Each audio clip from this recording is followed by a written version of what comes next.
श्रीरमणाय वक्रतुंड महाकाय सूर्यकोटि समप्रभा निर्विघ्नं कुरु मे देव सर्वकार्येषु सर्वदा திருச்சிற்றம்பலம்.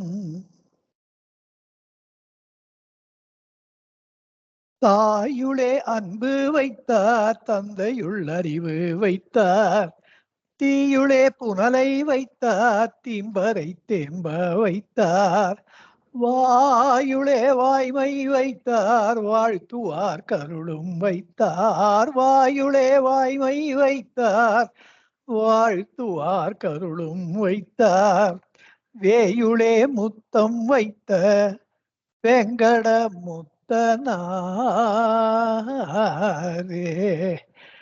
நீதத்தை நிகழ வைத்தார், நெஞ்சிலே நேயம் வைத்தார், ஏதத்தை அகல வைத்தார், என்புனை குறுக வைத்தார், பாதத்தை பரவ வைத்தார், பரவுவார் கருளும் வைத்தார், பாதத்தை பரவ வைத்தார், பரவுவார் கருளும் வைத்தார், வேதத்தை விளம்ப வைத்த வெங்கட வேதனாரே, நாட்டிலே நரரை வைத்தார், நட்பிலே வாழ்வு வைத்தார், கேட்டிலே ஆக்கம் வைத்தார், கிழமையில் பழமை வைத்தார், பாட்டிலே பண்ணை வைத்தார், பாடுவார் கருளும் வைத்தார், பாட்டிலே பண்ணை வைத்தார், பாடுவார் கருளும் வைத்தார், வேயுளே வீட்டிலே இன்பம் வைத்த வெங்கட விசிட்டனாரே, கோணைவான் பிறைமேல் வைத்தார், கோளரா முடிமேல் வைத்தார், நாணைவா சுகியில் வைத்தார், நாட்டத்தை புறத்தில் வைத்தார், ஆணையை கூற்றில் வைத்தார், அடைந்தவர் கருளும் வைத்தார், ஆணையை கூற்றில் வைத்தார், அடைந்தவர் கருளும் வைத்தார், வீணையை மிடத்தில் வைத்த வெங்கட வினோதனாரே,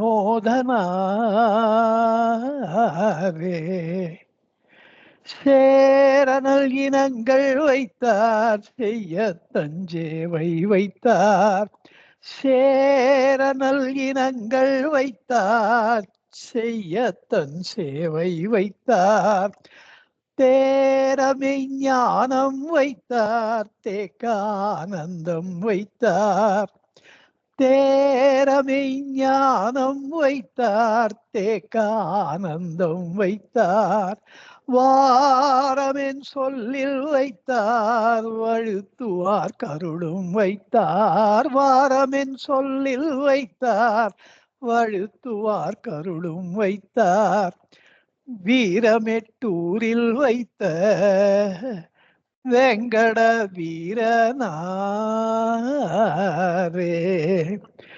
வீரமெட்டூரில் வைத்த வெங்கட வீரனாரே. திருச்சிற்றம்பலம். ஏகமாட்சரம் ஹிருதி நிரந்தரம் வஹாசதே ஸ்வயம் லிக்யதே கதம். சாட்சாத் சர்வேஸ்வரனாகிய பகவானுக்கு நமஸ்காரம், பகவானுடைய அடியவர்களுக்கு நமஸ்காரம். இந்த அக்ஷர மணமாலை பாடத்திட்டத்தின் கீழ் 31வது வகுப்புக்கு உங்கள் அனைவரையும் அன்போடு வரவேற்கிறேன். சென்ற பாடலிலே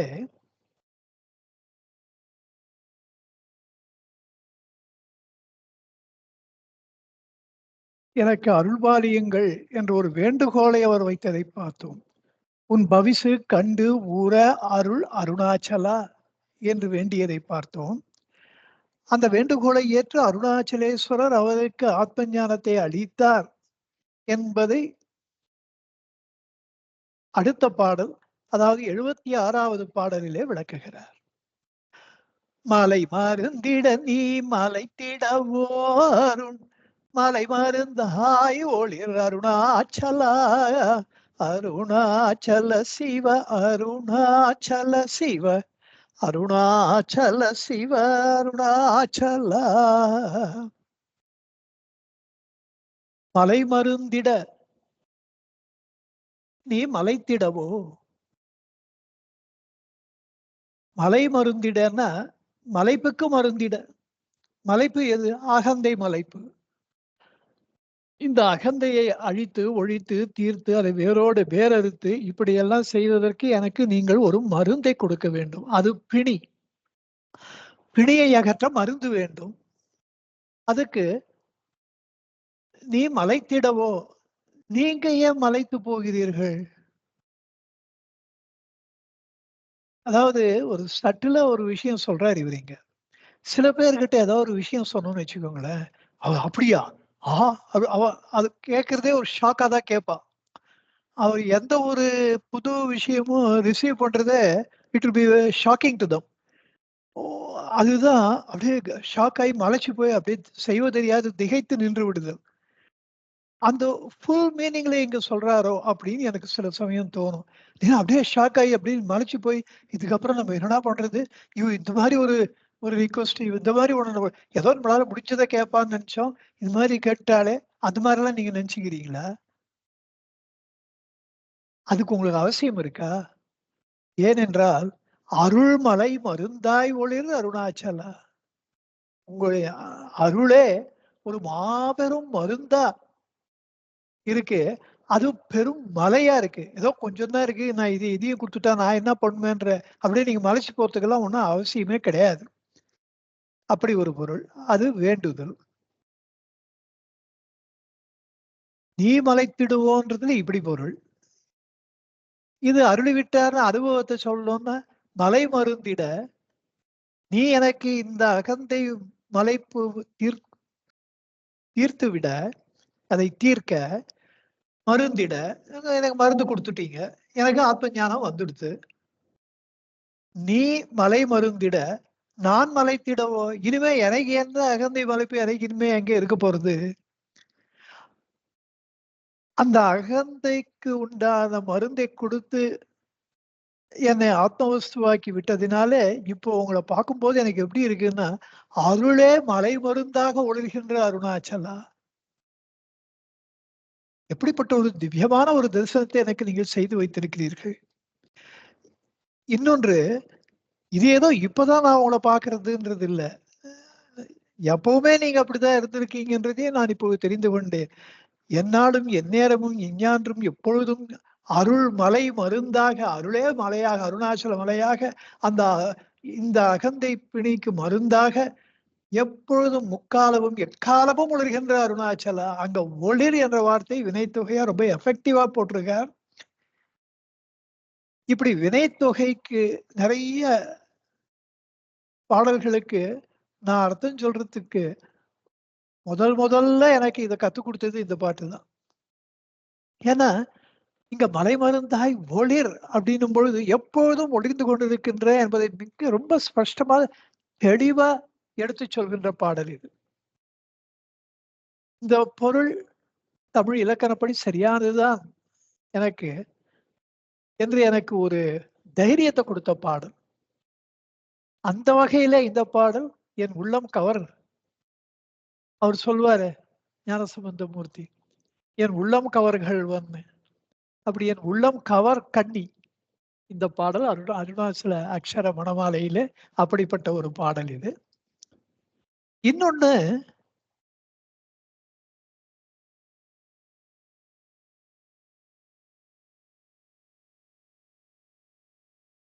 அவர் ஏன் மலைத்து போய் நிற்கிறார்?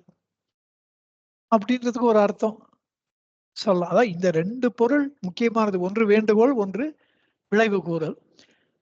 இப்ப மறுபடியும் இந்த 2 பொருள்களுக்கு உள்ள நாம் மேலும் ஆராய்ந்து பார்க்கும் பொழுது, மேலும் சில காரணங்கள் இதுக்கு இப்படி இருக்கலாமா? அப்படி இருக்கலாமா? அப்படின்னா, இதெல்லாம் பகவான் இவ்வளவு அர்த்தம் சொல்றதுக்கு இப்படியெல்லாம் வச்சு எழுதியிருக்காரேன்னு ஆச்சரியப்படுவதற்கும் நமக்கு ஒரு சந்தர்ப்பம். அருணாச்சலேஸ்வரருடைய மலைப்புக்கு காரணம், நான் நான் இன்னும் பக்குவப்படலைன்றதுனால அப்படி இருக்கீங்களா? அது ஒரு காரணம். சரி, நான் பக்குவப்படலைன்றதுனால இவரு போல் நீயும் மலர்ந்திலை என்றே நேர் நின்றனை, இந்த தாமரை மலரவில்லை என்று வண்டு போல காத்து வண்டு ஒரு தாமரை மலர் மலர்ந்தால் அதில் தேன அருந்தலாம் என்று அது காத்து கொண்டு இருப்பதை போல நீங்களும் அந்த மாதிரி ஒருவேளை காத்துட்டு இருக்கீங்களோ? நீங்க என்ன வண்டா? நீங்க என்றே நீங்க ஞான சூரியனாச்சே, இந்த தாமரையை மலர்த்தி அதற்கு அந்த ஒரு அதிசயத்தக்க சக்தி, அபரிமிதமான ஒரு சக்தி உங்களுக்கு இருக்கும்போது, நான் பக்குவமடையலன்னு போய் நீங்க மறைக்கலாமா? அப்படி. இன்னொன்று, அதாவது இந்த நிமிரு போல் நீயும் என்பது 41வது கண்ணி. 67வது கண்ணியில, "பீதி உன்றனக்கேன்?" பீதியே இல்லாத உனக்கு, இத கேட்டு அப்படியே ஷாக்கா போய் அப்படியே பயந்து போய் இருக்குது. இதெல்லாம் என்ன? நான் பக்குவம் வரலன்றது ஒரு காரணமா? ஆனா இந்த காரணங்களை எல்லாம் சொல்லி என்ன கைவிட்டு விடக்கூடாது அப்படின்னு மூக்கிலம் முன்காட்டு முகுரமாகாது என்னை தூக்கி அணைந்தருள் என்று பின்னால 81வது பாட்டுலயும் சொல்ல போறார். நகைக்கிடமில்லை நின் நாடிய என்னை அருள் நகையிட்டு பார், உன்னுடைய அருளாகிய நகையை இட்டு என்னை பார், என்னை பக்குவப்படுத்து என்றும் அதுக்கெல்லாம் போறலையா, நோக்கியே கருதிமை தாக்கியே பக்குவம் ஆக்கியனே ஆண்டருள் 63வது கன்னி. இப்படி இதெல்லாம் வெளிப்படையா சொல்லி என்னை பக்குவமாக்கி அப்படியே ஷாக் ஆகி அப்படியே அதெல்லாம் ஆயிடாதப்பா, அதெல்லாம் உனக்கு அவசியமே இல்ல. அப்படியே மலைச்சு போறதுக்கு என்ன இருக்கு அப்படின்னு சொல்றாராம். அப்படிலாம் நீ பண்ணலன்னா சேராய் எனில் மெய் நீராய் உருகி கண்ணீரால் அழிந்தே போவேன் அருணாச்சல என்று தன்னுடைய அச்சத்தை 34வது கண்ணியில சொல்றார். எனக்கு வேற யார் இருக்கா ஹெல்ப் பண்றதுக்கு? என் கதி என்ன ஆகும்? அதோ கதியாயிடுமே. செய்யனத்தள்ளில் செய்வினை சுடுமா, என வினைகள் என்னை விட்டுடுமான்னா, எனக்கு கண்டிப்பா பற்றி என்னை துன்புறுத்தும், சுடும். அதனால அப்படி செய்யன நீ என்னை தள்ளிவிடு, உய்வகை ஏதுரை, எனக்கு வேற வழியே இல்லாமல் நான் நிச்சயமா கெட்டே போவேன், அழிந்தே போவேன் அப்படின்னு 35வது கண்ணியில இப்படியெல்லாம் மற்ற திருப்பாடல்களின் மூலமாகவும் நீ மலைத்திடல் ஆகாதப்பா என்று அவருக்கு தெரிவித்துக் கொண்டாராம். இப்ப இதெல்லாம் தவிர ஒரு இன்ட்ரெஸ்டிங்கான ஒரு விஷயம் இருக்கு. நிறைய பேருக்கு தூய தமிழ்ல மருந்து அப்படின்னா அம்பாள்னு தெரியாது. அம்பாளுடைய திருநாமங்கள்ல மருந்து என்பது ஒன்று. திருவான்மியூர் கோயில்ல மருந்தீஸ்வரர்னே பேர் ஈஸ்வரனுக்கு. இப்போ ஈஸ்வரன்னா தலைவர்னு அர்த்தம். லங்கேஸ்வரன்னா லங்கைக்கு தலைவர்னு அர்த்தம். சனீஸ்வரர் அது ஏன் சொல்றாருன்னா, தலைவா, அப்பா தலைவா அப்படின்னு ஒரு மரியாதையா சொல்லிடுவோம். யாராவது நம்ம என்ன விட்டுருப்பா அப்படின்னா. அது மாதிரி சனி பகவான் பகவானுக்கும் அது ஒரு அடைமொழி அவருக்கு. பகவான்னா கடவுள். ஆனா சனி சனீஸ்வர சுவாமிக்கு மட்டும் அது ஒரு ஸ்பெஷல் ஸ்டேட்டஸ். அவர சனி பகவான்றது, சனீஸ்வரன்றது. இது சனீஸ்வரர் ரொம்ப விசேஷம். வாயு பகவான்னு சொல்லுவோம், அக்னி பகவான்னு சொல்லுவோம், இந்த பொதுவா சூரிய பகவான்னு சொல்லுவோம். அந்த பகவான் இஸ் ஓகே, சனி பகவான்னு சொல்லிக்கலாம். ஆனா இவாளெல்லாம் சூரிய ஈஸ்வரன் அப்படிலாம் சொல்றது இல்ல. வாயு அக்னி ஈஸ்வரன் சொல்றது இல்ல. சனீஸ்வரன் தான் சொல்றோம். அது ஏன்னா அவரு நம்மள புடிச்சுட்டா, அதான் இவனுக்கு சனி பிடிச்சிருக்குது அப்படின்னுவோம். அப்படி படுத்தி விட்டுருவாரு. 7.5 நாட்டு சனி 7 வருஷம் தொடர்ந்து.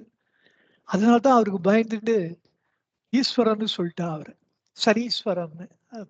நீ எனக்கு தலைவனாகவே இரு, ஆனா என்கிட்ட வராத. நமஸ்காரப்பா உனக்கு. இந்த சன்னியாசனம் பண்ணும்போதும் காமோகாரிஷி மன்யூரகாரிஷி நமோ நமகன்னு. அதான் எதுக்கு நமஸ்காரம் பண்றோம்? கோபமே உனக்கு நமஸ்காரம், காமமே உனக்கு என்னை பிடிச்சிக்காத, அதுக்காக நமஸ்காரம் அது. அப்படிதான் சனி பகவானுக்கும் பண்ணி அப்படி வழக்கமாயிடுதுன்னு நினைக்கிறேன். பயத்துல வந்திருக்கு அவருக்கு அந்த. அதனால தலைவன்னு பேர் ஈஸ்வரனுக்கு. மருந்தீஸ்வரர்னா சில பேர் மருந்துக்கு ஈஸ்வரன், அவர் நம்ம குணத்தை நோய்களை குணப்படுத்துவார்னா அதுவும் கரெக்ட் தான். ஏன்னா அவருக்கு வைத்தியநாதன் கோயில் அந்த வைத்தியநாத சுவாமின்னு தான் அவருக்கு பேரு. வைத்தியநாத ஈஸ்வரர். அவரு வைத்தியர்களுக்கெல்லாம் தலைமையான ஒரு வைத்தியர். கணக்கமா என்ன சொன்னா என்கிட்ட ஒரு வாட்டி இல்ல. It's a prophetic word. நான் அம்மா வந்திருக்காங்க சென்னைக்கு அப்படின்னு சொல்லி நான் பெசன்ட் நகர்ல தான் இருப்பேன். நான் போய் பார்த்தேன். அந்த காலகட்டத்தில அவங்களுக்கு she was not having good health. Heart attack ஒரு வாட்டி வந்துட்டு போன சமயம். அந்த காலகட்டத்தில நான் பார்த்தேன்னா, ஒரு 10 நிமிஷத்துக்கு கூட நான் எழுந்துருவேன். அம்மாவும் சிரிச்சுட்டே உள்ள வரும்போது, "என்ன அட்டெண்டன்ஸா?" அப்படின்னுவா. ஆமாம்பான்னுவேன். ஒரு நமஸ்காரத்த பண்ணுவேன். அம்மா ஏதாவது பேசுறாளான்னு பார்க்கலான்ட்டு உட்காந்துருப்பேன். ஒரு 10 நிமிஷம் ஆனா, "சரி நான் கிளம்பட்டுமாண்ணா? கிளம்பட்டுமா அம்மா? ஏதாவது இருக்கான்னு?" "என்ன இருக்கு? நான் சொன்னதெல்லாம் ஞாபகம் வச்சுக்கோ" அப்படின்னுவா. "சரி, சரிம்மா. கண்டிப்பா மறக்கவே மறக்காதம்மா. நான் கண்டிப்பா பண்றேன்" அப்படின்னுவேன். அது 1996ன்னு நெனைக்கிறேன்.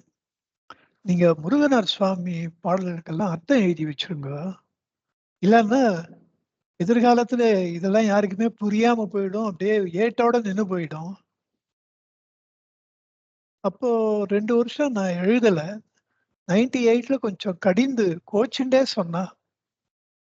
நான் சொல்லிட்டே இருக்கேன். நீங்க இந்த காதுல வாங்கி அந்த காதுல விட்டா என்ன அர்த்தம் அப்டின்னா. நான் இவ்ளோ கோவமா சொல்லி எனக்கு பயம் தாம்மா காரணம். குருவி தலையில பனங்கா வைக்கிற மாரி முருகனார் பாடல்கள் எங்க? நான் எங்க? எனக்கு என்ன தமிழ் தெரியும்? அது என்ன அது? ஏன்னா, அப்பதான் 95லேருந்து தமிழ் அ வைத்தியநாதன் சார் கிட்ட படிக்க ஆரம்பிச்ச காலகட்டம் அது. அந்த 3 வருஷத்துல. அந்த 3 வருஷத்துல எனக்கு தமிழ் பத்திலாம் ஒண்ணும் தெரியாத காலம். அப்போ அது என்ன அது? இது என்ன வ வ வ ஒரு சோம்பேறித்தனமான ஒரு ஒரு எக்ஸ்கியூஸு. அது என்ன அர்த்தம் அது? உங்களுக்கு தான் ஹெச்வி சார் இருக்காரோன்னும். அவர வச்சுன்னு எழுதுங்கோ அப்படின்னு. அந்த தைரியத்துல 98லேருந்து எழுத ஆரம்பிச்சது. முதல்ல சன்னதி முறை. அதுக்கப்புறம் ஆனா அம்மாவே இது ஆ ரமண சரண பல்லாண்டு.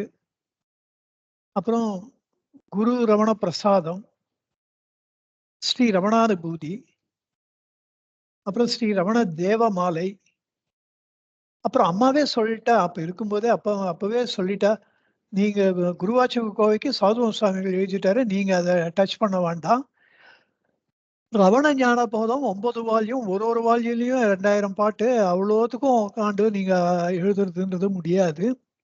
ஆனா இன்னொன்னு, இந்த சொன்ன இந்த 5 புக்குக்கு நீங்க ஒர்க்குக்கு எழுதிட்டா, அதுல வர டஃப்பான வார்த்தைகள் தான் முருகனார் அதுலயும் ரமண ஞான போதத்துல உபயோகிச்சிருக்காரு. அவ படிக்கிறவாளுக்கு இன்ட்ரெஸ்ட் இருக்கிறவளுக்கு புரிஞ்சிரும் அப்டின்னா, ரமண சன்னதிமுறையே 2000 பாட்டு. ரமணானுபூதி 1000 பாட்டு. ரமண சரண பல்லாண்டு 1300 அது அகவல் ரொம்ப பெருசு. 1622 வரிகள் அகவலே. ஆ குரு ரமண பிரசாதம் 1000 பாட்டுக்கு மேல. ரமணானுபூதி 1000 பாட்டுக்கு மேல. இப்படி எல்லாம் எழுதி எனக்கு முடியறதுக்கு 24 வருடங்கள் ஆச்சு. 2022ல தான் முடிச்சேன். அவ்ளோ பெரிய ஒர்க்கு அதனுடைய அந்த வெயிட், அந்த சுமை. அதனால பயந்து போய் தான் நான் முதல்ல 2 வருஷம் அத டச்சே பண்ணல. தமிழும் அந்த அளவு நம்மளுக்கு ஒண்ணும் தெரியாதேன்ற ஒரு பயமும் கூட. இதுவே அம்மா ஒரு வாட்டி, "நீங்க யாராவது படிப்பாளா? பிரிண்ட் போடுவாளா? இது யாருக்காவது உபயோகப்படுமா?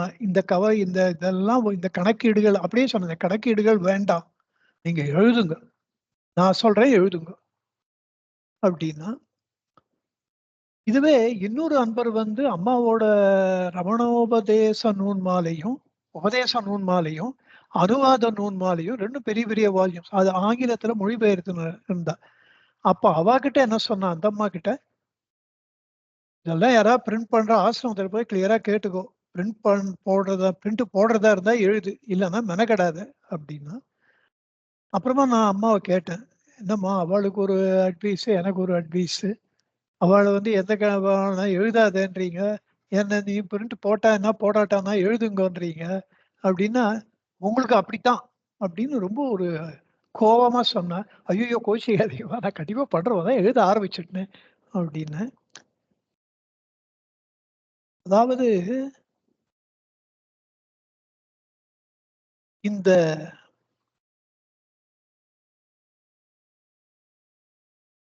அலைமருந்துன்னும் பொழுது, அம்மாவோட ஞாபகம் வரதுக்கு காரணம், சாக்ஷாத் அம்பாளுடைய ஒரு வாக்கா தான் நான் அத எடுத்துண்டேன். அதுக்கு சொல்றேன். அதுல இந்த அம்மா கனகம்மா ஒரு வாட்டி பேசும்போது கனகம்மா தான் சொன்னது இது. அம்பாள் தான் மருந்து அப்படின்னு. பட் வைத்தியநாத சுவாமின்னு அவருக்கு இருக்கே, அப்போ மருந்து வச்சு தானே குணப்படுத்த முடியும். அதனால அவர் மருந்துக்கு ஈஸ்வரர் தானே அப்படின்னா, அந்த பொருளும் கரெக்ட் தான் அப்படின்னா, இந்த இதுல இந்த மருந்துன்ற வார்த்தைய உபயோகப்படுத்தும்போது ஒண்ணு சொன்னா.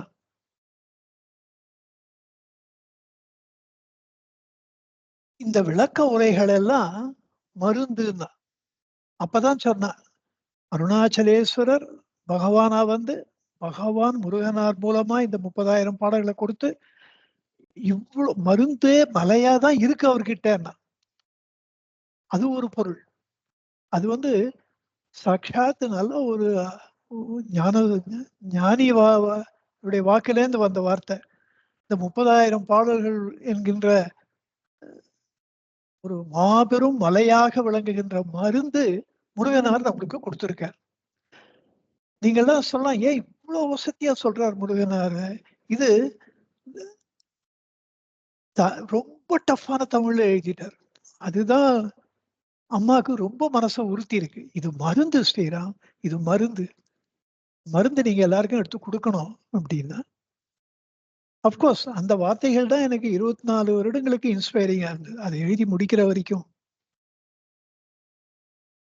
Without anybody advising me again. அம்மா வந்து பகவான் திருவடியில ஒன்று கலந்தது 2010ல. ஆனா நான் அப்புறமும் 12 வருஷம் அதே ஞாபகத்துல எழுதினேன். இதெல்லாம்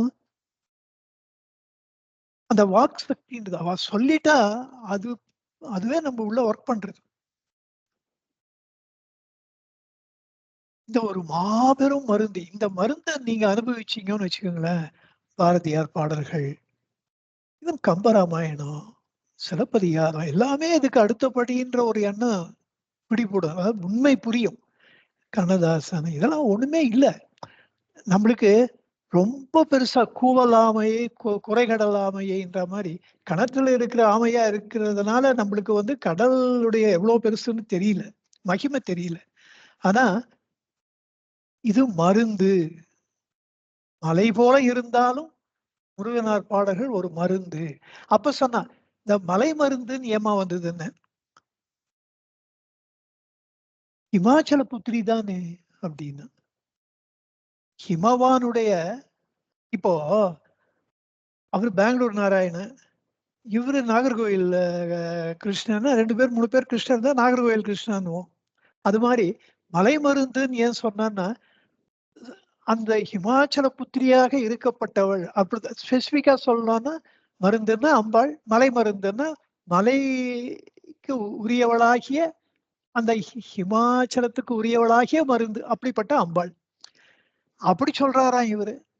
மலை மருந்து அப்படின்னு சொல்றதுனால, அது ஏன் அப்படின்னாராம், தானும் ஒரு மலை, இந்த அருணாச்சலேஸ்வரர் ஒரு மலை, ஹிமவானும் மலை. ஹிமவான் வந்து ரொம்ப பெருமையா சொல்லிட்டாராம் எல்லார்கிட்டயும். நான் எங்க ஜாதியில தான் நான் பொண்ணு குடுத்துருக்கேன். நானும் மலை, ஈஸ்வரன் அருணாச்சலமும் மலை அப்படின்னு சொல்லிட்டாராம். இப்படியெல்லாம் கனகம்மா சொல்லுவா. இந்த மலை மருந்துன்றதுனால இவ்வளவு பழைய நினைவுகள் வந்தது. இந்த மலை மருந்து இட இப்படிப்பட்ட அம்பாள் இமாச்சல புத்திரி இடபாகத்தில் இருக்க நீ மலைத்திடவோ.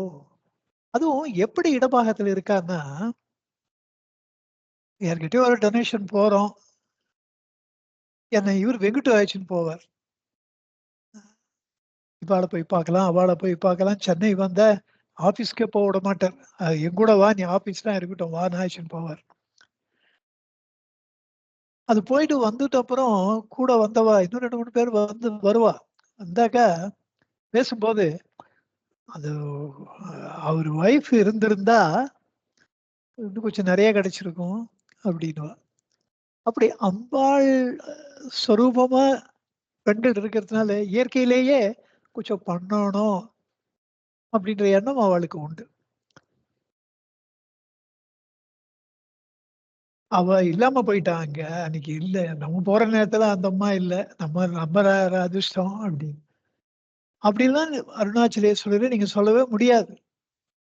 நீங்க இடபாகத்திலேயே வச்சுட்டு இருக்கீங்க. அருளே சொரூபமாக இருக்கின்ற அம்பாளை இடபாகத்துல வச்சுண்டு, நீங்க மறைக்கலாமா? நீ மலைத்திடவோ? அருள் மலை மருந்தாய், அருளே சொரூபமாக இருக்கின்ற ஹிமாச்சல புத்திரியாய், ஒளிர் அருணாச்சலா. இங்க இன்னொரு ஒரு பெரிய ஆத்ம வேதாந்த ரகசியத்தை சொல்றார் பகவான். பௌர்ணமி திதியில கார்த்திகை நட்சத்திரத்து அன்று அம்பாள் அருணாச்சலத்தோடு ஒன்று கலந்தார். அப்படி ஒன்று கலக்கும் போது ஈஸ்வரன் இடபாகத்திலே அம்பாள் தன்னோடு ஒன்று கலந்தாள் என்பதற்காக அப்படி அர்த்தனார் ஈஸ்வரராக காட்சியளித்தார். அதனால தானே அவர் தாயுமானவன், அம்மையப்பன், மாதோர்பாகன், உமைபங்கன், மாதோர் கூரன், எவ்வளவு பேர் அவருக்கு. எல்லாரும் அர்த்தநாரி அர்த்தநாரின்னு போற்றினார்கள். இங்க பகவான் எப்படி தரிசனம் பண்றார் பாருங்க. அருள்மலை மருந்தாய் ஒளிர் அருணாச்சலா, அம்பாளாகவே ஒளிர்கின்றவரே என்றார். அவருக்கு அங்க ஈஸ்வரனே கண்ணுல படல. அதுதான் உண்மை நிலை. இப்போ ஈஸ்வரன் அம்பாள் தன்னிடத்திலே ஒன்று கலந்தவருக்கு அருணாச்சலமாகவோ அல்லது ஈஸ்வரனாகவோ காட்சி அளித்தால் நமக்கு அம்பாள் ஒன்று கலந்தாளா இல்லையான்னு ஒரு டவுட் வரும். அதனால அவர் பாதி அம்பாளாகவும் பாதி ஈஸ்வரனாகவும் நமக்காக தரிசனம் கொடுத்தாரே தவிர நம்மளுக்கு புரிஞ்சுக்கிடமேன்றதுக்கு பண்ணாரே தவிர உண்மை நிலை அம்பாள் has mingled with every cell of Lord Shiva. அங்க ஈஸ்வர ஸ்வரூபமாக அம்பாள் மாறிவிடுகிறாள். அப்ப என்ன அர்த்தம்? You can say the other way around also. Ambal ஸ்வரூபமாக ஈஸ்வரன் ஜொலிக்கிறார். அததான் இவர் சொல்றார். அருள்மலை மருந்த புரியுறதோன்னு இது I think it is very clear. அருள் அருளே சொரூபமாக இருக்கின்ற மலை மருந்தாய் அம்பாளாக ஒளிர் பிரகாசிக்கின்ற அருணாச்சலா. அதனால தானே சாக்தர்கள் அம்பாள் வழிபாடு செய்பவர்கள், காவிய கண்ட கணபதி முனிவர், சேஷாத்ரி பிரம்ம இன்னும் எவ்வளவோ பேரு இந்த அருணமலையை அம்பாளாக வழிபடுகிறார்கள். அப்படி ஒரு பொருள் இதுல. இப்ப இந்த ஒரு மலை இப்போ மலை மருந்தீஸ்வரர்னா ஔஷதீஸ்வரர்ன்றது சமஸ்கிருத வேர்டு. திருப்பரங்குன்றத்துல வேதகிரீஸ்வரர்னு ஒரு பேரு, ஔஷதீஸ்வரர்னு ஒரு பேரு. இங்க திருவான்மியூர்ல இருக்கிற சுவாமி மருந்தீஸ்வரர் தான் அங்கேயும் இருக்கார். அந்த ராஜா அப்படி இப்போ ராமநாதபுரத்துல இருக்கிற ராமநாத சுவாமிய அங்கங்க நிறைய ஊர்கள்ல கடலுக்கு பக்கத்துல ஒரு லிங்கம் வச்சு ராமநாத சுவாமின்னு வழிபடுவா. திருவான்மியூர்லயும் வழிபடுறா. பீச்சுக்கு எதிர கோயில்ல ராமநாத சுவாமி சன்னதி இருக்கு. ஏன்னா அது ராமேஸ்வரத்துல ராமநாத சுவாமி பீச்ல தானே இருக்கார். அது அந்த ஞாபகத்துல அவ்வளோ தூரம் போக முடியாதவளுக்காக இங்கேயே வந்து வழிபட்டா அது ராமேஸ்வரத்துக்கு போய் வழிபடுறதுக்கு சமானம். இன்னைக்கும் நீங்க திருவான்மியூர்ல ராமநாத சுவாமி கோயிலுக்கு போறதுக்கு முன்னாடியே அந்த கடலை பார்த்துன்னு உக்காண்டிருக்கார்.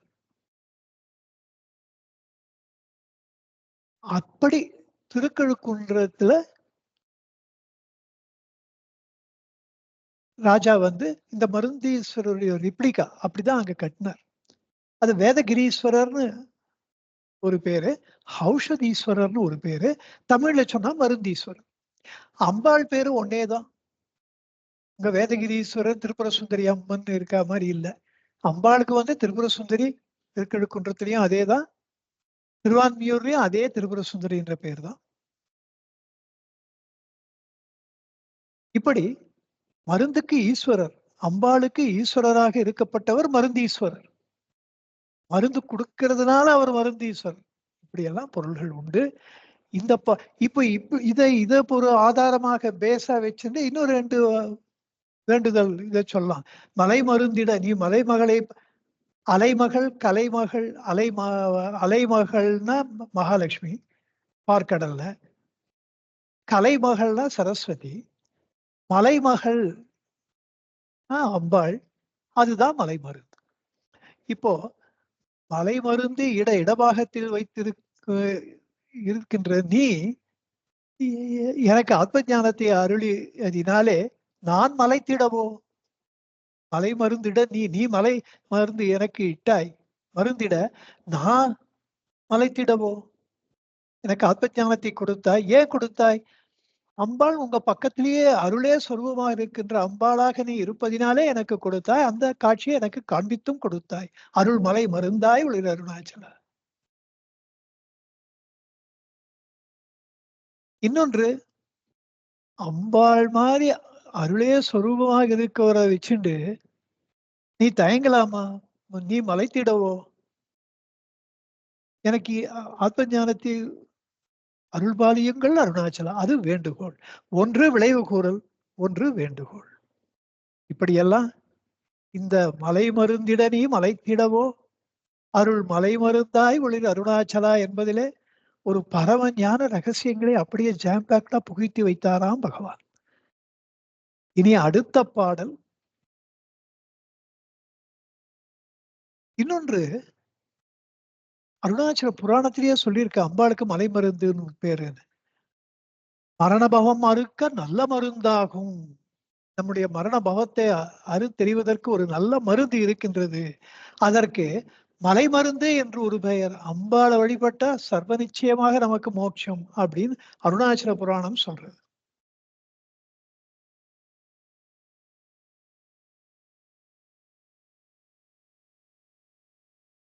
நுண்ணுறு உனையான் விண்ணுறு நன்னிட எண்ணலை இரும் அருணாச்சல. இந்த எண்ணலை என்று இரும் அப்படின்னு பிரார்த்தித்தவர் இந்த பாடலிலே அந்த மலைப்பை அருணாச்சலம் மாய்த்ததினாலே மலைத்திடவோ நான் மலைத்திடவோ என்று சொன்னார். அப்படி ஒரு பொருள். இது மருந்து. அருணாச்சலம் ஒரு மருந்து என்பதை பதிகத்திலும் சொல்றார். பைத்திய மருந்தா பார்வொளிர் அருண பருப்பதம் உருப்பெரும் பரனே. அந்த பருப்பதம்னா பர்வதம், உருன்னா மலையா உருப்பெற்ற பரம்பொருளே அருணாச்சலேஸ்வரரே, இந்த அகந்தை பைத்தியத்துக்கு மருந்தாய் பார்வொளிர் இந்த உலகத்திலே பிரகாசிக்கின்ற அருணமலையே என்று சொல்லுகிறார். உன் பதமுறும் அருமருந்தருள்வாய் என்று அதே பாடலிலே கேட்டுக்கொள்ள 8வது பாடல் பதிகத்துல உன்னுடைய திருவடிகளை வந்து சேர்கின்ற ஒரு அருமருந்து, ஒரு அருமருந்தன்ன மருந்து, அருமையிலும் அருமையானது கிடைத்தற்கரிய அந்த அகந்தை நீக்குவதற்குரிய ஒரு மருந்தை எனக்கு அருள்வாளியுங்கள், எனக்கு கொடுங்கள் என்று கேட்டுக்கொள்கிறார். இனி அடுத்த பாடலுக்கு போவோம். 77வது பாடல்.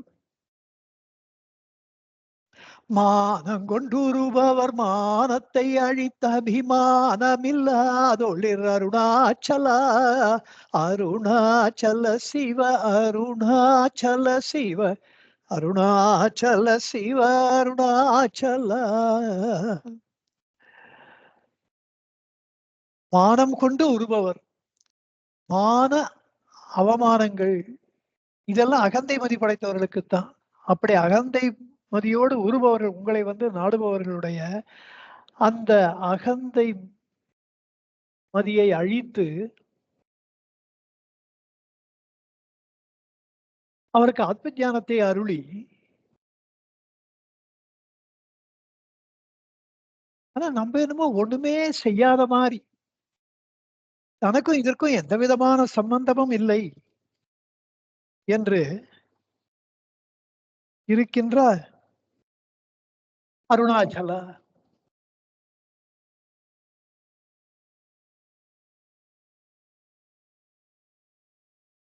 இதுல ஒரு சின்ன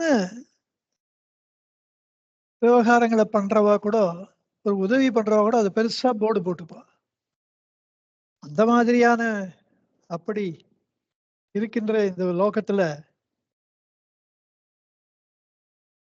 பெருசா ஆத்ம ஞானத்தையே கொடுத்துட்டு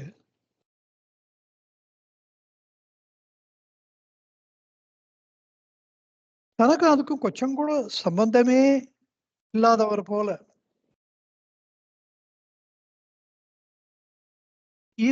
அருணாச்சலேஸ்வரர் இருக்கிறார் அப்படின்ற இது அது ஈஸ்வரத்துவம் அப்படியே பகவானுக்கு வந்திருக்கு.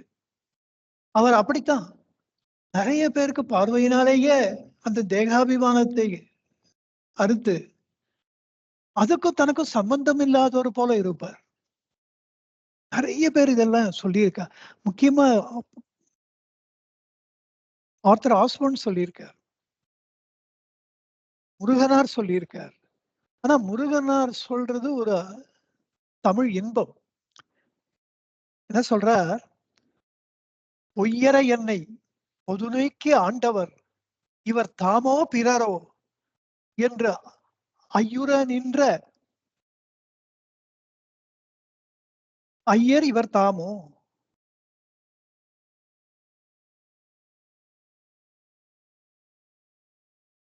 பொய்யற என்னுடைய அகந்தை பொய் என்னை விட்டு அற்று போக என்னை பொது நீக்கி, அதாவது 1,00,000 பேர் வரா, அந்த பொதுவா என்னையும் சேர்த்து விட்டுறாம அதை நீக்கி ஸ்பெஷலா என்னை தேர்ந்தெடுத்து ஊழியில் வாழும் ஆக்களில் என்பால் ஊதியம் அது நீ பெற்றாய் பாழினில் வீழாது ஏழையை காத்து உன் பதத்தினில் இருத்தி வைத்தனையே.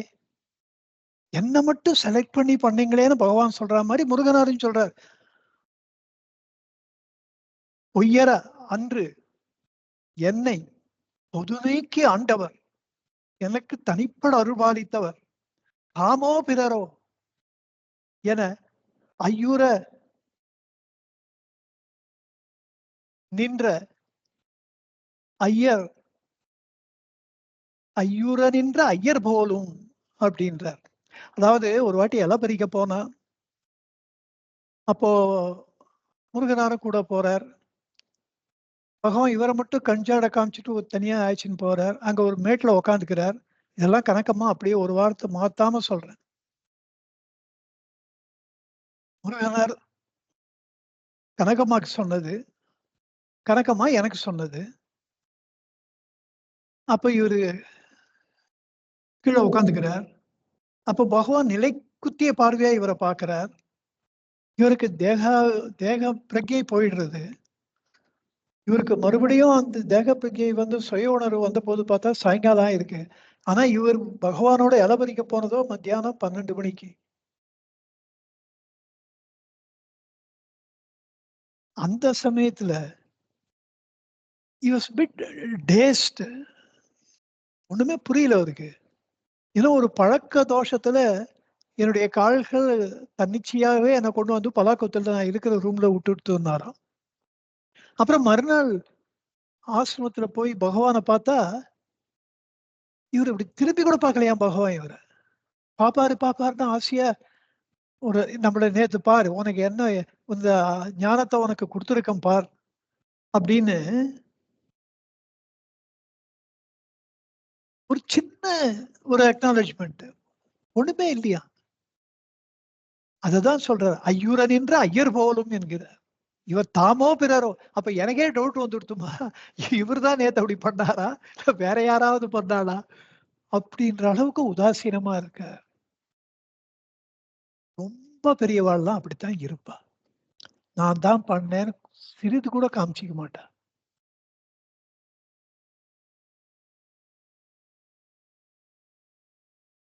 இந்த பாடலும்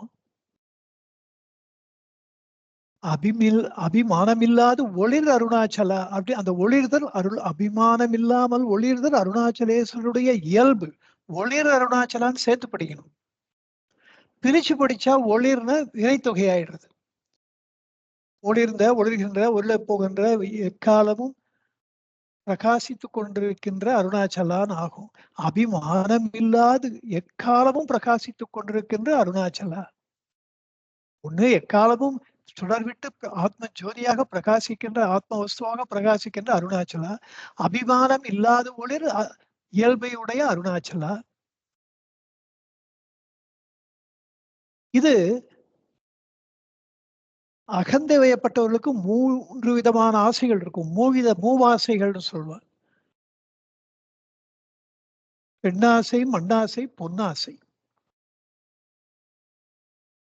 இதுல சாதுவ சுவாமிகள் வேற ஒரு ஆங்கிள் இதுல கொண்டு வருவார். மூவாசைகள்னா தேகாபிமானம், பாஷாபிமானம், தேசாபிமானம் அப்படின்னுவார். இந்த அபிமானம் தான் பற்று, ஆசை. இத இந்த மண்ணாசை, பெண்ணாசை, பொன்னாசை 3ம் தேகாபிமானத்துல அடங்கி விடுகின்றன. அதற்கு தாண்டி பாஷாபிமானம், என்னுடைய மொழிதான் வசதின்றது. இன்னொன்று தேசாபிமானம், என்னுடைய தேசம்தான் வசதின்றது. ஒரு டான் ஜுவான் ஒரு பெரிய ஞானி மெக்சிகோல, அவருடைய ஃபேமஸ் வார்த்தைகள்லாம் உண்டு. அவர் சொல்றார், man of knowledge, that is ஞானின்றதா அவருடைய சொல்றார், man of knowledge has no honour. அங்க மான அவமானங்கள் அவருக்கு கிடையாது. ஹாஸ் நோ கண்ட்ரி, தேசம் கிடையாது. நோ லாங்குவேஜ், அவருடைய லாங்குவேஜ் மௌனம் அப்படின்ற. And he sees without seeing, because his seeing has got nothing to do with his eyes. அத கேர்லெஸ் காஸ்டிரோடான்னு ஒருத்தர் அவருடைய சீடர் ஒரு புக் எழுதியிருக்காரு, நான் ஆர்டினரி ரியாலிட்டிஸ். அதுல இதெல்லாம் அவர் எழுதுறாரு. ஆனா அவருக்கே அந்த அர்த்தம் புரியல. அன்லஸ் ஒண்ணு மட்டும் சர்வ நிச்சயம், பகவானுடைய தத்துவங்களை, பகவானுடைய நான் யார் விசாரத்தை பற்றிய உண்மைகளை, பேசிக்ஸ் அது, அதை புரிஞ்சுட்டாதான் உங்களுக்கு பகவத்கீதை புரியும், மற்ற ஞானிகள் வார்த்தைகள் புரியும். இல்லைன்னா you will miss the core message. இந்த கார்லஸ் காஸ்டிரோடாக்கு அப்படிதான் ஆயிருக்கு. அவர் ரொம்ப கிளியரா சொல்றாரு, has no country, has no honour, எல்லாமே சொல்லிட்டார். அதுதான் இந்த சாதுவ சுவாமிகள் சொல்றதும் அதேதான். தேசாபிமானம்னா ஒரு லெவல் வரைக்கும் தான், ஞானத்தை அடையிற வரைக்கும் இதெல்லாம் ரொம்ப அவசியம். நாட்டுப்பற்று, மொழிப்பற்று, தேவபக்தி, தெய்வ பக்தி, தேசபக்தி, இதெல்லாம் that is what makes you up. அதெல்லாம் இல்லாட்டா அப்புறம் உயிரோட இருக்கிறதுக்கு அர்த்தம் இல்லை. ஆனால் அந்த எக்ஸ்ட்ரீம் பொசிஷன்ல ஞானியான ஒண்ணு, பாரத மாதாவும், ஆஸ்திரேலியா மாதாவும், இங்கிலாந்து மாதாவும் எல்லாமே நம்ம மாதா தான். அந்த வேதாந்திக் ரூட்ஸ்ல ரொம்ப ஸ்ட்ராங்கா இருந்துட்டா எல்லா தேசமும் நம்ம தேசம், யாதும் ஊரே யாவரும் கேளீர், கடியன் பூங்குன்றனார் சொல்றது அனுபவமாகும். அதெல்லாம் படிக்காமையே இந்த அரசு, இன்றைக்கு இருக்கின்ற அரசு, மோடிஜியினுடைய அரசு, ஒரு வேக்சினை எல்லாத்துக்கும் 60,000 பேர் இருக்கு, மதிக்கவே மாட்டா யாரும். அவளுக்கெல்லாம் வேக்சின் கொடுக்குறார், எவ்வளோ கண்ட்ரீஸ்க்கு அனுப்புறார். When you have such Vedantic roots strongly within you, you will feel the entire world, the entire human race belongs to us. அததான் இங்க சொல்ற, மானம் கொண்டு உருபவர். எப்படிப்பட்ட மானம் உங்களுக்கு இருந்தாலும் அகந்தையினால, அது தேகாபிமானமோ, நான் இந்த மூணையுமே பெருசா நினைச்சுப்பேன். ஏன்னா சாதுவ சுவாமிகள் சொல்ற இந்த மூவாசைகள் இது ஒரு காம்ப்ரஹென்சிவா இருக்கு, எல்லாத்தையும் கவர் பண்றது. தேகாபிமானம், பாஷாபிமானம், தேசாபிமானம் போன்ற அனைத்து அபிமானங்கள், சகலவிதமான அபிமானங்களையும் கொண்டு ஒருவர் பகவானிடத்துல வந்தால் அதை முழுவதுமாக அழித்து அபிமானம் இல்லாத ஒளிர் அருணாச்சலா, அப்படி இதுதானப்பா உண்மை நிலை, அதை கண்ணெதிர பார்க்கும் பொழுது அப்படிப்பட்ட நிலையை சீடனும் அடைகிறான். அப்படி ஒரு அர்த்தம், அதுதான் உண்மை அர்த்தம். அருணாச்சலம் என அகமே நினைப்பவர் அகத்தை வேறறுப்பாய் அருணாச்சலா அப்படின்னு எடுப்பிலேயே சொன்னவர், அவர் எவ்வாறு வேறறுக்குகின்றார், வேறறுத்தல் என்பதை எவ்வாறு செய்கின்றார் என்பதை இந்த பாடலே எல்லாவற்றையும் களைந்து தன்னோடு தன்னுடைய சீடனை ஒன்று சேர்த்து கொண்டு அந்த பேத புத்தி முழுவதுமாக நீங்கிவிட்டதினாலே தனிப்பட அபிமானம் காட்ட வேண்டிய அவசியம் இல்லை என்பதனாலே அபிமானம் இல்லாமல் சத்குரு உணர்கிறார். பொது நீக்கி என்னை ஆண்ட அன்று என்னை ஆண்ட இவர் தாமோ பிறரோ என்று இன்று நின்ற ஐயர் போலும். அப்படி நிற்கிறார் பகவான். சாட்சாத் ஈஸ்வரத்துவம் இப்படி பகவான் இடத்துல அப்படியே தொடர்ந்தது. அதையெல்லாம் பகவானுடைய உண்மையான அந்த இயல்பை வெளிக்கொண்டு வருவது இந்த அபிமானம் இல்லாதொடர் என்ற அந்த வார்த்தைகள். அது அவருடைய உள்ளத்திலிருந்து அவருடைய அனுபவத்தை வெளியே கொண்டு வருகின்றன.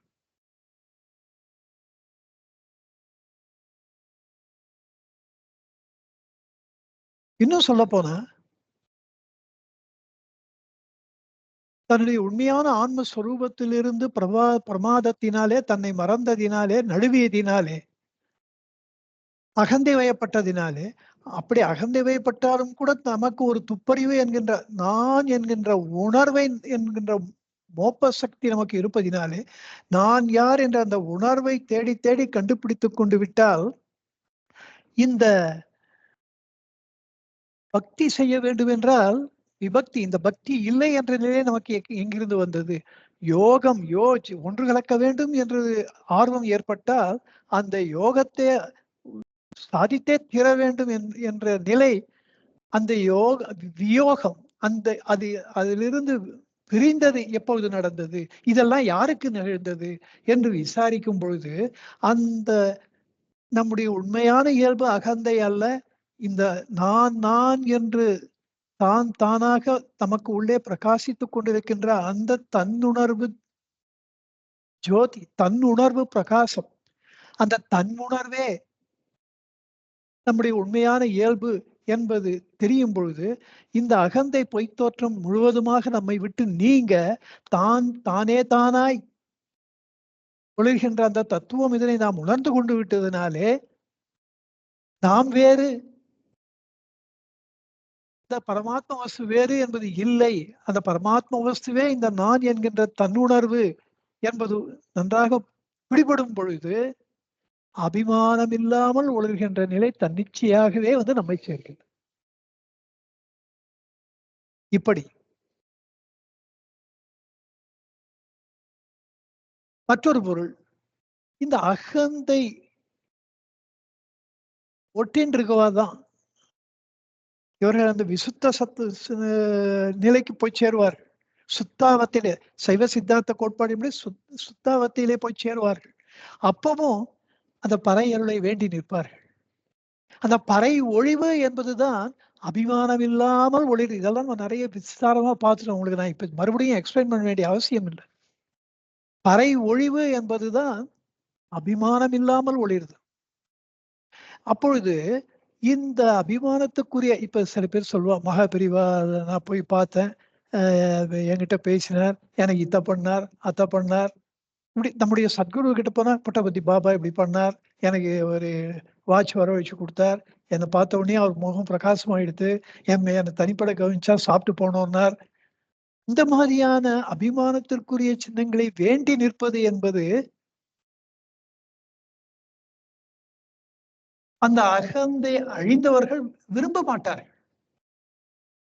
இதெல்லாம் அவர்கள் நினைத்து பார்க்கும்போது அவர்களுக்கே சிரிப்பு வரும். அந்த நிலை அபிமானம் இல்லாமல் ஒளிர்கின்ற அகந்தை இருக்க வரைக்கும் தான் அபிமானங்கள் ஏதோ ஒரு விதத்தில் வரும். அந்த அகந்தை அழிந்த போது இப்படிப்பட்ட வெளிச்சின்னங்களை விரும்பி நிற்பது என்பது நம்மை விட்டு தன்னிச்சையாகவே அகன்றுவிடும். அவர்கள் விரும்ப மாட்டார்கள். அப்படி அடியவர்கள் விரும்பாத ஒன்றை இறைவன் மட்டும் எங்கேருந்து கொடுக்க போறார்? அவரும் அபிமானம் இல்லாமல் ஒளிர்வதினாலே அவ ரெண்டு பேருக்குள்ள ஒண்ணு ஒத்து போகும். அப்படி அபிமானம் இல்லாமல் தன் சத்குருவாகி அருணாச்சலேஸ்வரர் இருப்பதை உணர்ந்து கூறினாரா, அபிமானம் இல்லாதொழிற அருணாச்சலா என்று வாயார மனமாற வாழ்த்துகின்றாராம். இத திருவள்ளுவரும் சொல்லியிருக்கார். நீங்க எல்லாம் ஆச்சரியப்படுவீங்க, திருக்குறள்ல போய் இப்படி எல்லாம் இருக்க முடியுமா அப்படி. மறுபடியும் உங்களுக்கு சொல்றேன், Thirukkural is not just a document of moral values. அப்படித்தான் இந்த 40-50 வருஷமா இப்படியே பொருள் சொல்லி சொல்லி they have degraded virtually they have brought it down a lower level to which these people belong to. ஆனா பரிமேல் அழகர் அப்படி பண்ணல, மணக்குடவர் அப்படி பண்ணல, பரிதியார் அப்படி பண்ணல, பரிதி பெருமாள் அப்படி பண்ணல, கவிராஜ பண்டிதர் பண்ணல, நச்சினார்கிரியர் பண்ணல, அடியார்க்கடியார் பண்ணல. இந்த பழம்பெரும் தொல்லாசிரியர்கள் எல்லாம் அந்த திருக்குறளுடைய உண்மை மகத்துவத்தை உணர்ந்து அப்படித்தான் ஒரே எழுதியிருக்கிறார். உதாரணத்துக்கு ஒரு குறள் சொல்றேன் பாருங்க. 1097 நீங்க ரெஃபர் பண்ணிக்கலாம். "செறா அச்சிறு சொல்லும் செற்றார் போல் நோக்கும் உரா உரார் போன்று உற்றார் குறிப்பு செரா." செருனா போர், பகை. செரானா பகையற்ற. அச்சிறு சொல்லும். அப்படி சிறு சொல்னா சல்லுன்னு எரிஞ்சு விழுது. அவர்கள் நெஞ்சிலே பகை இல்லை, சொல்வதோ சிறு சொல், கடுஞ்சொல். செற்றார் போல் நோக்கும். செற்றார்னா ஒரு வெறுப்பு, பகைவரை பார்க்கிறது. யாரை நம்ம வெறுக்கிறோமோ அந்த வெறுத்தவர் போன்ற பார்வை. செற்றார் போல் நோக்கும். அவ இன்னும் நம்மளுக்கு கொஞ்சம் கூட பிடிக்காதவாளை பார்க்கிற மாதிரி பார்க்கிறது. உரார் போன்று. உரார்னா அன்பு உரார். நம் மீது அன்பில்லாதவர்கள் போன்றும். யார் அப்படி இருப்பான்னா உற்றார் குறிப்பு. உற்றார்னா நமக்கு ரொம்ப ரொம்ப ரொம்ப வேண்டியவா. நம்ம கிட்ட அவள் குறிப்பு அளிப்பு. அவ எப்படி நம்ம கிட்ட பிஹேவ் பண்ணுவான்னா சல்லுன்னு எரிஞ்சு விழறது, அப்படி கடுமையா பாக்குறது, செற்றார் போல் நோக்கு, அன்பில்லாதவர்கள் போன்ற பிஹேவியரு. சுருக்கமா சொன்னா தமிழ்ல சொல்ற பழமொழி. அழ அழ சொல்லுவர் தம்மக்கள், சிரிக்க சிரிக்க பேசுவார் பிற மக்கள். நம்மளுக்கு வேண்டிய நம்ம கிட்ட கோபமா தான் கோச்சுட்டு தான் இருப்போம். அதனால அவர்கள் நமக்கு வேண்டியவர்கள். அவர்கள் கடுமையாக நம்மை கோச்சிக்கிறது அப்பா அம்மா கிட்ட நிறைய நடக்கும். அப்பா அம்மாவுக்கு அவ வாழ்க்கையே நம்ம தான், அவ ஜீவிதமே நம்ம தான். நிறைய அப்பா அம்மா எல்லாம் குழந்தை வரும். அவ குழந்தைகள் வரும்போது they get into extraordinary tension. They lose their balance. அந்த மாதிரி அப்பதான் இல்ல முன்ன பின்ன அக்கறை இல்லாட்டா ஏன் நம்மளுக்கு ஏன் டென்ஷன் ஆக போற. அப்படி பகையற்ற கடுஞ்சொல்லும், பகையில்லாத கடுஞ்சொல் அது. வெறுத்தவர் போல் பார்க்கும். பார்ப்ப போல பார்க்கறது தான் வெறுப்பு. இல்லாத அடிமனத்துல வெறுப்பு இல்ல, அன்பில்லாத அயலார் போல நடப்பது. இதெல்லாம் முழுக்க முழுக்க நம் மீது அன்புடையவர்களின் அடையாளமாகும். இங்கே இவர்கள் வள்ளுவனார் சொல்றது அன்புடையவர்கள், நம் மீது உண்மையான அன்பு இருப்பவர்கள் ஞானிதான். அவருடைய அன்பு நம் மீது அபிண்ணமானது, பின்னப்பட்டது அன்று. அதனால தான் பகவான் குஞ்சசுவாமிகள் எனது நினைவுகள் படிச்சு பாருங்க, எவ்வளவு அவரு கோச்சின்னு இருக்காரு அவரு பகவான்.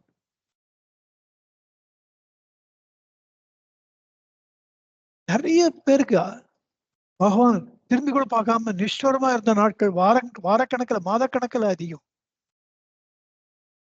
குஞ்சுசாமி சொல்லுவாரு, ஒரு வாட்டி என்கிட்ட சொன்ன, இப்படி பகவான் மாச கணக்கில் என் மேல கோச்சின்னு இருப்பார். ஆனா அந்த கோபத்துல அவர் எவ்வளவு என் மேல ஆசையா இருக்காருன்னு அந்த கோபம் அப்படியே நிமிஷத்துக்கு நிமிஷம் வெளிப்படுத்திக்கிட்டே இருக்கும். இததான் வள்ளுவர் பெருமான் சொல்றார். இது ஞானியினுடைய நேச்சர், அது ஈஸ்வரத்துவம், ஈஸ்வரனுடைய நேச்சர். ஈஸ்வரன் மகா கோபிஷ்டர் என்றாலே அந்த கோபத்துல அளவு கடந்து அன்பம் ஊறி கிடக்கின்றது. அததான் இவர் சொல்றார், அபிமானம் இல்லாதோடைய. மணிவாசகர் சொல்றார் திருத்தோணோக்கம், மானம் அழிந்தோம் மதிமறந்தோம் நங்கை நல்லீர் வானம் தொழும் தென்னன் வார்களே நினைந்தடியோம் ஆனந்த கூத்தன் அருள் பெறில் நாம் அவ்வனமே ஆனந்தமாகி நின்று ஆடாமோ தொல்நோக்கும். மானம் அழிந்தோம், எங்களுக்கு அபிமானங்கள் அழிந்து போயின. மதி மறந்தோம், இந்த அகந்தை மதி அழிந்தே போனோம். எங்களுக்கு மறந்தே போச்சு. அது மாதிரி ஒண்ணு இருந்துதா என்ன? நங்கை நல்லீர் வானம் தொழும் தென்னன், வானலோகமே அவர் காலடியில விழுந்து கிடக்கின்றது. அப்படிப்பட்ட மகேஸ்வரன். அதனால தானே அவர் தேவதேவன். பூலோகத்துக்கு அதிபதி புருஷோத்தமன் தான் மகாவிஷ்ணு. நரேந்திரன், இந்திரன்னா தலைவன், நரர்களுக்கு தலைவர் மகாவிஷ்ணு. சுரேந்திரன்னா சுரர்னா தேவர்கள், தேவர்களுக்கு தலைவர் மகாதேவன் ஈஸ்வரன். அதனால்தான் அவர் தேவதேவன், மகாதேவன், மகேஸ்வரன், பரமேஸ்வரன், சர்வேஸ்வரன், வானலோகத்துக்கு அதிபதி. வானம் தொழும் தென்னன். தென்னன்னா பாண்டிய நாட்டவர்கள ஒருத்தர் பாண்டிய நாட்டை சேர்ந்தவன ஜெனரலா தென்னன்னு சொல்றேன். தென்னவன் பேரே வைப்பா. அந்த அந்த ஊர்ல எல்லாம் தென்னவன்னு பேர் வைப்பா. தென்னன் எல்லாம் உண்டு. செழியன்னாலும் பாண்டிய நாட்டுக்கு பேர். இளஞ்செழியன், நெடுஞ்செழியன் இதெல்லாம் பாண்டிய நாட்டுக்கே உரிய பெயர். வானம் தொழும் தென்னன் வார்களே நினைந்தடியோம். அவருடைய வார்னா நறுமணம், நறுமணமிக்க திருவடிகளையே நினைந்த அடியோம் நாங்கள். ஆனந்த கூத்தன் அருள்பெறில் அவருடைய திருவுளை நாங்கள் பெற்றுவிட்டால் நாமும் அவ்வண்ணமே நாங்களும் அவரை போன்றே அந்த விதமாகவே ஆனந்தமாகி நின்று ஆடாமோ. அவர் ஆனந்த கூத்தனாக இருக்கின்றாரே, அந்த ஆனந்த கூத்தன் நம்மளும் பண்ண மாட்டோமோ. அகந்தை அழியும் போது அந்த ஆனந்தம் அளவு கடந்து பெருகுவதுதான் சிதம்பரம். சிதம்பரத்துல எப்படி இருக்கார் சுவாமி? முயலகன்ற ராட்சசனை அழுத்துறார். அந்த முயலகம் தான் அகந்தை. அகந்தையை அடக்கி செயலற்று போனவுடன் அவருக்கு அளவு கடந்த ஆனந்தம் அந்த பீரிட்டு எழுகின்றது. அதை தாங்க முடியாமல் நடப்பது ஆனந்த தாண்டம், the cosmic dance of lord Shiva. அதை தான் மணிவாசகர் உணர்ந்து நாங்களும் அப்படி ஆட மாட்டோமோ என்கிறார். இன்னொன்று, இப்படி மாசக்கணக்கில் வாரக்கணக்கில் பகவான் மூச்சு தூக்கி வச்சிருந்தாருன்னா அந்த அடியோர் என்ன அவர் பாவம் அப்படின்னா, ஈஸ்வரனே திருநீலகண்டனுக்கு பண்ணலையா? மாசக்கணக்கில் வருஷ கணக்குல உலகாதி சுகங்கள் அத்தனையும் வெறுத்து ஐம்புலங்களை அடக்கி அவரும் அவர் மனைவியும் 2 பேரும் துணைவியாரும் 2 பேரையும் வருடக்கணக்குல இளமையே போச்சு, வயோதிகம் வந்தது. அவ்வளோ வருடங்கள் ஈஸ்வரன் வேடிக்கை தான் பார்த்திருந்தார். அது எதுக்கு? அததான் சொல்றார் இவர். நல்லருடைய நாதர் நமை ஒருத்தல் நெஞ்சமே கொல்லுதற்கோ. அருணை நாதர் இந்த அருணாச்சலேஸ்வரர் நம்மை தண்டிப்பது ஒருத்தல் நெஞ்சமே மனமே கொல்லுதற்கோ. நம்ம அடியோட அழிச்சு கொண்டு விடுறதுக்கா இல்ல, பொல்லா குணம் போக்க. நமக்கு உள்ளே இருக்கின்ற பொல்லா குணமாகிய அந்த பொல்லாத குணமாகிய அந்த அகந்தையை போக்குவதற்காகத்தான் திருநீலகண்டருக்கு எப்படியெல்லாம் அவ்வளவு வருடங்கள் அவருடைய புடம் போட்ட பொன்னாக செய்து 63 நாயன்மார்கள ஏற்றம் கொடு அந்த டெஸ்டிங் அது. And he came out with flying colours. அதை ஈஸ்வரனை சேக்கிழார் பாடுறதா ஒரு அற்புதம். அதுல எவ்வளவு அழகா சொல்றாரு தெரியுமோ. ஈஸ்வரன் அவரை பார்த்து, ஈஸ்வரர் இந்த குளத்துல மூழ்கி அவர் எழுந்துக்கும் போது திருப்பி இளமையோட 2 பேரும் எழுந்துக்கிறார். அப்ப சொல்றார், வென்ற ஐம்புலனின் மிக்கீர். ஐம்புலன்களை வெல்லுவது என்பது அவ்வளவு சாதாரண காரியமா? வென்ற ஐம்புலன்களின் மிக்கீர். அது அது அந்த வெற்றி பெறுவதிலே ஒரு சிகரத்தை தொட்டவரே என்கிறார். மிக்கீர். அதுக்கு எவ்வளவு வருஷம் அவரை கஷ்டப்படுத்தியிருக்க. அதனாலதான் சொல்றார், அதுக்கு உதாரணம் கொடுக்கிறார். கல்லின் மழுக்குவான் கூரைக்கு மாறுபட்டோ. கல்லுல போட்டு அடி அடின்னு அடிச்சு துவைக்கிறானே வண்ணா, அந்த துணியே கீழ்ச்சி பண்ணோம்னா அவனுக்கு அது எண்ணம் இல்ல. வண்ணான் அழுக்கு வாங்குகைக்கே அவன். அந்த அழுக்கை எடுப்பதற்கு தானே வண்ணான் அவ்வாறு செய்கின்றான். அப்படி இது மரக்கருணை என்பார். அறக்கருணை நம்ம கேட்டதெல்லாம் கொடுத்துட்டா அறக்கருணை. கேட்டதை கொடுக்காம நம்மை புடம்போட்ட தங்கமாக மாற்றுவது என்பது மரக்கருணை. இப்படிப்பட்டவர் அபிமானம் இல்லாதவர் போலத்தான் இருப்பார். இப்படி இறைவன் அடியவர்பால் அபிமானம் இல்லாமல் இருப்பது அவரை மேன்மேலும் நெக்குருக வைத்து தம் பாட்ட தன்னிடத்தில் அவருடைய பக்தியை மேலும் மேலும் பெருக்குவதற்குத்தான். இந்த அனுபவத்தை முன்னாலேயும் சொன்னார் பகவான். கெஞ்சியும் வஞ்சியாய் கொஞ்சமும் இறங்கிலை அஞ்சல் என்றே அருள் அருணாச்சலா. நான் இவ்வளவு கெஞ்சறேன். பத்ராச்சல ராமதாசர் மாதிரிதான் 14 வருஷம் ஜெயில இருந்தார். ராமபிரான் நடுவுல எண்ணி காப்பாத்தினார். அவ்வளவு வருடங்கள் அவரை கஷ்டப்படுத்தி அதனால அவரு கெட்டு போலையே. பிரகல்லாதர் சொல்றார், மகாபலி கெட்டு போய் இந்த வாமனாவதாரத்துல மகாபலி சொல்றார், நீங்கள் விஸ்வஜித் என்ற இந்த பெரிய யாகத்தை செய்து இவன் ஜெயிப்பதற்கு, உலகத்தையே ஜெயிப்பதற்கு நீங்கள் அருள்பாலித்தீர்கள். ஸ்ரீஹரி